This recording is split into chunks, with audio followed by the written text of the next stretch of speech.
मैं कविताएं तो बहुत सारी लिखती हूँ। आज के पर्व पर एक कविता आप सबके लिए, जिसमें एक छुपा हुआ संदेश भी है। सुना है तुम गुलदस्तों में ताजे गुलाब लगाते हो। सुना है तुम गुलदस्तों में ताजे गुलाब लगाते हो और हर दूसरे दिन उन्हें बदलते चले जाते हो।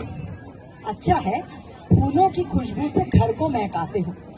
अच्छा है फूलों की खुशबू से घर को महकाते हो, पर तुम्हें नहीं लगता कि तुम्हें गमलों में गुलाब लगाना चाहिए?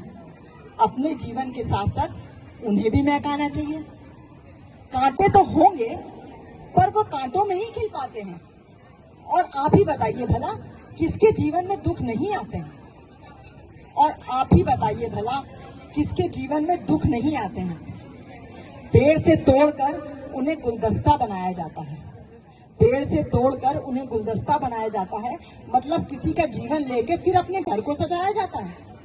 तो याद रखना, जीवन महकते हैं किसी को जीवन देने से, किसी का दुख बांट लेने से।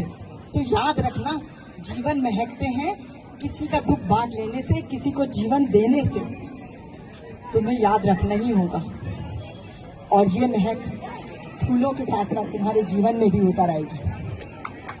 और ये महक फूलों के साथ साथ तुम्हारे जीवन में भी उतर आएगी।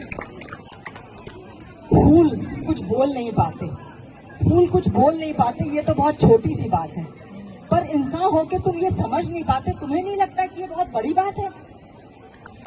फूल कुछ बोल नहीं पाते, ये तो बहुत छोटी सी बात है, पर इंसान होके तुम समझ नहीं पाते, तुम्हें नहीं लगता कि ये बहुत बड़ी बात है? और प्रकृति के संविधान में मौलिक अधिकार जीने का सबको है।